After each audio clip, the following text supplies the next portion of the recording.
হযরতে সুলেমান পয়গম্বরের নিকটে একটা পাখি ছিল, যে সকল পাখিদের সর্দার, যেই পাখিটার নাম পবিত্র কোরআনে হুদহুদ বর্ণনা করা হয়েছে।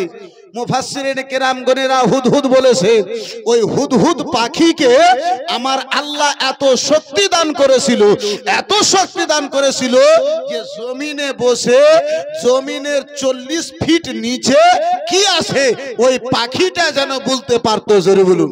এই ভাবছি আমার আপনার মতো সাধারণ একজন ব্যক্তির তৈরি করা এই মোবাইলে যদি এত পাওয়ার থাকে, এত পাওয়ার থাকে যে মুর্শিদাবাদে আপনি বলবেন, আপনার বেটা যদি দুনিয়ার এক কোণাতে থাকে সেখান থেকে আপনি শুনতে পাবে।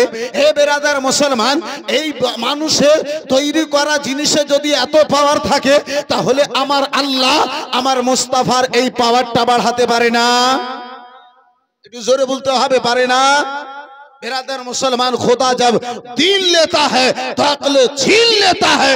ए बिरादर इस्लाम मुअज़्ज़ज़ सामने किराम, ईमान যখন নষ্ট হয়, ঈমানে যখন মচ্ছুনা ধরে, ঈমানে যখন জং ধরে, এ বিরাদর মুসলমান, তখন রাসূলুল্লাহর শানে আপনার গুস্তাখি হয়, তখন রাসূলুল্লাহর শানে কুটু কথা মুখ থেকে বের হয়। এ বিরাদর মুসলমান, মদিনাতুল মুনাওয়ারার জমিনে এসে মদিনাতুল মুনাওয়ারায় নবী দু জাহান সাল্লাল্লাহু তাআলা আলাইহি ওয়াসাল্লাম আমার রয়েছেন গো। নবী মুস্তাফা আমার যুদ্ধের ময়দানে যাওয়ার জন্য সাহাবায়ে কেরামদেরকে পারমিশন দিয়েছেন, আদেশ করেছেন। ও আমার প্রিয় সাহাবায়ে কেরামগণেরা, চলো চলো গো, ময়দানের জন্য আগে বাড়ো, ময়দানের জন্য যেন ঘাট থেকে বেরিয়ে পড়ো। সাহাবায়ে কেরামগণেরা, এই বিরাদার মুসলমান বাবা জীবন ভাইরা, আমার বিরাদার সাহাবায়ে কেরামগণেরা, যুদ্ধের ময়দানে আব্বাজি আমার যাবে। এই মুসলমান কখনো যুদ্ধের ময়দানে ইসলামের জন্য আব্বা কখনো জান কাটাতে হয়েছে, কখনো বেটা কাটাতে হয়েছে, কখনো ভাতিজার কুরবানি দিতে হয়েছে। সাহাবায়ে কেরামগণেরা আব্বাজি নিজের জানকে ভালোবাসেন নাই, ভালো যদি বেসেছে স্বয়ং আমার রাসূলুল্লাহকে ভালোবেসেছে। জোরে বলা যাবে না? বিরাদার মুসলমান, নবীর ভালোবাসাতে যদি এক কিঞ্চিত পরিমাণ আব্বাজি কমি হয়, এই বিরাদার মুসলমান তার ঈমান খানা পূর্ণ হতে পারে না। বন্ধু আমার, বিরাদার মুসলমান বাবা জীবন ভাইরা, আবার হযরতে উমর ফারুক আযম রাদিয়াল্লাহু তাআলা আনহু ঈমান খানা নিয়ে এসেছেন, কলমা খানা পড়েছেন উমর ফারুক আযম। নবী মুস্তাফা পাশে বসে উমরকে জিজ্ঞাসা করেন, ও উমর, বলো বলো উমর, বলো বলো উমর, তুমি কতটুকু আমারে ভালোবাসো উমর?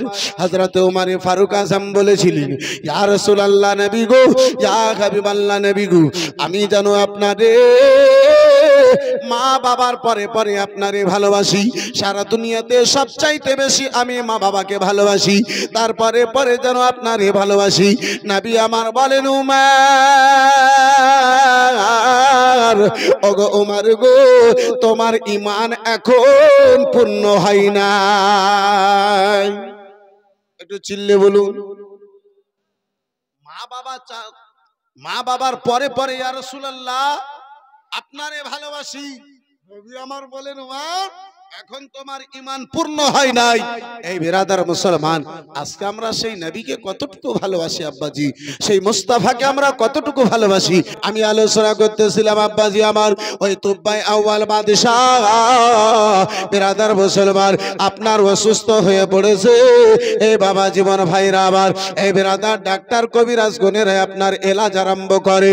ও মুসলমান, এলাজ যেন করে চলে যায় বাবা, চিকিৎসা করে চলে যায়। তো আউয়াল বাদশাহ যেন বিরাদার মুসলমান আপনার এই বাবা অসুখ যেন কমে না, জ্বালা যন্ত্রণা যেন কমে না, ব্যথা যেন কমে না, যেন তা বিরাদার মুসলমান বেড়ে চলে যায়। বন্ধু আমার, বাবা জীবন ভাইরা, আমার বিরাদার, ওই বিরাদার মুসলমান সকলকে যেন এলান করে দেওয়া হলো, ওই আমার সাথী গণেরা, শুনে নাও, শুনে নাও, শুনে নাও গো, বুঝি আর আমি জগতে বাঁচবো না, আমি বুঝি জগতে বাঁচবো না, না না, আর বুঝি আমি জগতে বাঁচবো না, দুনিয়া থেকে বুঝি বিদায় নেব, দুনিয়া থেকে বুঝি আমি চলে যাব। এই বিরাদার মুসলমান বাবা জীবন ভাইরা আমার, রাসূলুল্লাহ জগতে আসবেন তার 200 বছর পূর্বে। এই বিরাদার মুসলমান কেউ বলেছে 2000 বছর পূর্বে আব্বাজি। বিরাদার মুসলমান তুব্বাই আউয়াল বাদশাহ ওই মক্কা নগরের নিকটে আরবে কাবা ঘরের নিকটে যেমন যেমন বিরাদার মুসলমান তার যেন আব্বাজি আমার চিকিৎসা হয়, তেমন তেমন তার অসুখখানা যেন বেড়ে যায়, তেমন তেমন তার অসুখখানা বেড়ে যায়।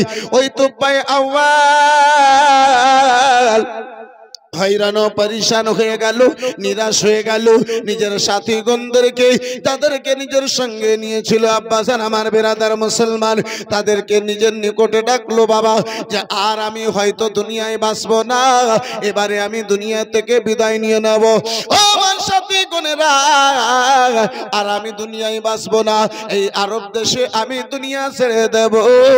একের পরে এক আব্বাজি ওই বাদশাহ সালামতের সঙ্গেই তুব্বাই আউয়াল বাদশার সঙ্গেই সাথী গণেরা দেখা করে, তার সঙ্গী গণেরা আব্বাজান আমার দেখা করে, ওয়াজির গণেরা দেখা করে। এই বিরাদার সকলে দেখা হয়েছে। এবারে উলামায়ে কেরামদের বাবা আপনার সাক্ষাৎ করার নম্বর এসেছে। উলামায়ে কেরাম গণেরা একের পর এক যান তুব্বাই আউয়ালের সঙ্গে সাক্ষাৎ করেন। বাবা জীবন ভাইরা আমার বিরাদার মুসলমান, ওই বিরাদার আপনার 20,000 উলামায়ে কেরামদের মধ্যে একজন হাক্কানি আলিম, একজন হাক্কানি আলিম বিরাদার মুসলমান, যার নাম ছিল শামউন।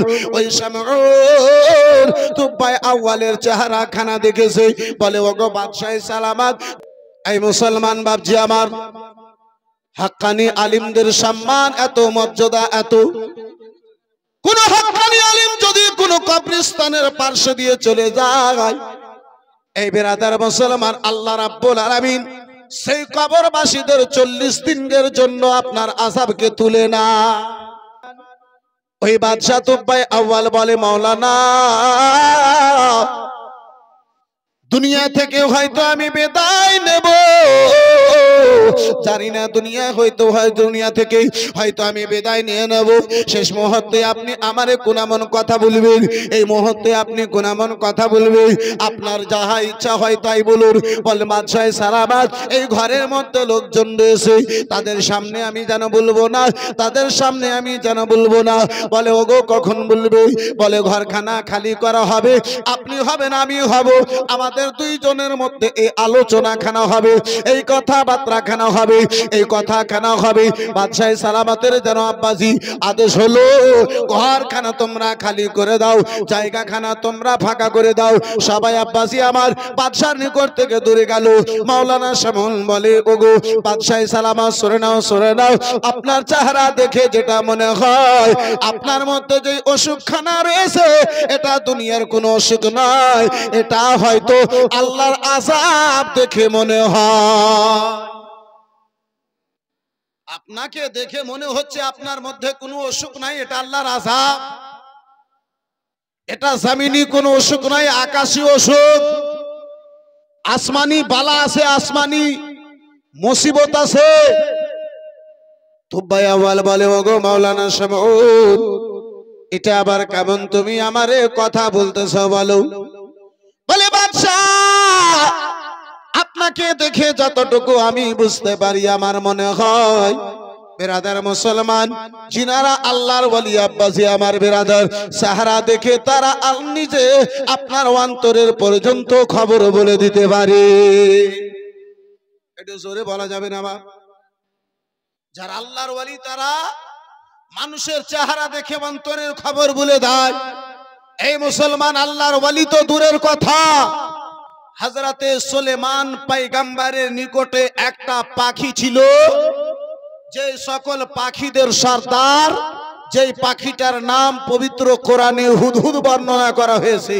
মুফাসসিরিন কেরামগণেরা হুদহুদ বলেছে, ওই হুদহুদ পাখিকে আমার আল্লাহ এত শক্তি দান করেছিল, এত শক্তি দান করেছিল যে জমিনে বসে জমিনের 40 ফিট নিচে কি আছে ওই পাখিটা যেন বলতে পারতো। জোরে বলুন। আমার আপনার মতো সাধারণ একজন ব্যক্তির তৈরি করা এই মোবাইলে যদি এত পাওয়ার থাকে যে মুর্শিদাবাদে আপনি বলবেন আপনার বেটা যদি দুনিয়ার এক কোণাতে থাকে সেখান থেকে আপনি শুনতে পাবে। হে বেরাদার মুসলমান, এই মানুষের তৈরি করা জিনিসে যদি এত পাওয়ার থাকে তাহলে আমার আল্লাহ আমার মুস্তাফার এই পাওয়ারটা বাড়াতে পারে না? একটু জোরে বলতে হবে, পারে না? बिरादर मुसलमान खुदा जब दिल लेता है तो अक्ल छीन लेता है। ए बिरादर इस्लाम मुअस्सस सामने किराम, ईमान যখন নষ্ট হয়, ইমানে যখন মচ্ছুনা ধরে, ইমানে যখন জং ধরে, এ বিরাদর মুসলমান, তখন রাসূলুল্লাহর শানে আপনার গুস্তাখি হয়, তখন রাসূলুল্লাহর শানে কুটু কথা মুখ থেকে বের হয়। বন্ধু আমার, বিরাদর, এই বাবা জীবন ভাইরা আমার, আলোচনা করতেছিলাম আব্বাজি আমার, ওই মাওলানা শ্যামল বলে, ওগো বাদশাহ তুব্বাই আউয়াল, ওগো বাদশাহ সালাবাত, আমি আরে দেখে আপনারে দেখে যতটুকু সম্ভব হয় আমার এই মনে হয় আপনার এই অসুখ খানা জামিনি অসুখ নয়, আকাশী অসুখ রয়েছে। বলে বাদশাহ, গো মাওলানা শ্যামল সাহেব, বলো বলো, তোমার কথা বুঝতে পারলাম না। এই বিরাদার মুসলমান বাদশাহ বলে, ওগো মাওলানা শ্যামল সাহেব, এই কথা কারে একটু ক্লিয়ার করে বলো। বলে, ওগো বাদশাহ সালাবাত, আমার মনে হয় আপনি আল্লাহর শানে, আল্লাহর ব্যাপারে কিছু, আল্লাহর নিশানি নিয়ে কিছু কমি করেছেন, কিছু গুস্তাখি করেছেন। বাদশাহ তুব্বাই আউয়াল বুঝতে পারলো। বলে, মাওলানা, যখন থেকে আমি এই কাবা ঘরখানাকে ভাঙার জন্য মন্তব্য করেছি, যখন থেকে কাবা ঘরখানাকে ভাঙার জন্য আদেশ দেব আমার সাথীদেরকে, তখন থেকে আমার মধ্যে এই যেন জ্বালা বেড়ে গেছে। বলে, বাদশাহ, এই বাদশাহ, হয়তো তুমি যদি আল্লাহর দরবারে তওবা করে নাও,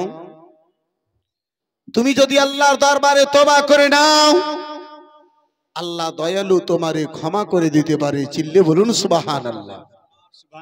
ওই বন্ধু আমার, বিরাদার মুসলমান, এই বাপজি আমার আল্লাহ রাব্বুল আলামিন মা বাবা চাইতে কোটি কোটি গুণ বেশি দয়ালু। একটু জোরে বলা যাবে সুবহানাল্লাহ? সুবহানাল্লাহ। মা বাবা, এ বিরাদার মুসলমান, মায়া দয়া এক অংশ পেয়ে আজকে ছেলেদের উপরে মা বাবাকে এত দয়া, এত মায়া। একজন মা জননী ছেলেকে কষ্ট দেবে না, ছেলে যেন কষ্ট না পায়, ছেলে যেন দুঃখ না পায়, ছেলে যেন আঘাত না পায়। এ বেরাদার মুসলমান, এই জন্য মাকে যদি সারা রাত্রি বসে থাকতে হয়, আব্বা জান আমার, ভাই যান আমার, বন্ধু আমার, তাহলে সারা রাত বসে থেকে যাবে, কিন্তু নিজের সন্তানকে আঘাত দেবে না। জি দেবে? এই বেরাদার মুসলমান দিতে পারে না। আব্বা স্যার আমার মায়ে দেয় না। এই বেরাদার মুসলমান, 100 ভাগ দয়াকে আল্লাহ রাব্বুল আলামিন 99 ভাগ দয়াকে নিজের নিকটে রেখেছেন, 1 ভাগ দয়াকে সারা দুনিয়ার মাকে আমার আল্লাহ দান করেছে। 1 ভাগের এতটুকু অংশ পেয়ে যদি মা এত দয়ালু হয়, যে আল্লাহর নিকটে 99 অংশ দয়া, সে আমার আল্লাহ কত দয়ালু হবে? সে আমার আল্লাহ কত দয়ালু হবে? কিন্তু আহারে মুসলমান, হতভাগা আমরা মুসলমান, এ আব্বাজি আমার, চাওয়ার জন্য কখনো মেম্বারের সাহারা নিলাম, কখনো প্রধানের সাহারা নিলাম, কখনো আইসির সাহারা নিলাম, কখনো ডিএসপির সাহারা নিলাম, কখনো আর কোথাও সাহারা নিলাম, কিন্তু আল্লাহর নিকটে আমরা চাইতে পারলাম। বন্ধু আমার, বিরাদার মুসলমান, আসুন আব্বাজি, আমার আল্লাহ কত দয়ালু। আব্বা স্যার আমার, একটু কোনো বিরাদার মুসলমান আপনার সামনে বর্ণনা করে, আবার আমি যেন ফিরে আসতে চাইবো। বন্ধু আমার, বিরাদার মুসলমান, আমার আল্লাহ এত দয়ালু, আমার আল্লাহ রাব্বুল আলামিন যেদিন ইবলিস শয়তানকে জান্নাত থেকে তাড়িত করে, জান্নাত থেকে বিরাদার জাহান্নামের মালা দিয়ে আমার আল্লাহ রাব্বুল আলামিন বের করেছিলেন, ওই সময় বিরাদার মুসলমান আপনার ইবলিস শয়তান বলেছিল, মাবুদ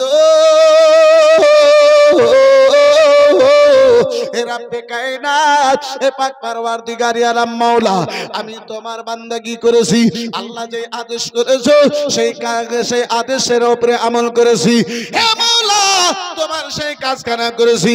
আল্লাহ জমিন ও আকাশের মধ্যে কোথাও এক দানা পরিমাণ জায়গা নাই যেই জায়গাতে আমি ইবলিস শয়তানের, আমি ইবলিসের জানো সাজদাখানা নাই।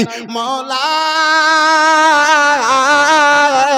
এত তোমার বান্দাগি করেছি, এত তোমার বান্দাগি করেছি। হে রব্বে কায়নাত, হে মাওলা গো, এত তোমার ইবাদত করেছি, আমাকে তুমি জাহান্নামী করে জান্নাত থেকে বের করে দিয়েছো। আল্লাহ হে রব্বুল আলামিন, জান্নাত থেকে তুমি বের করে দিয়েছো।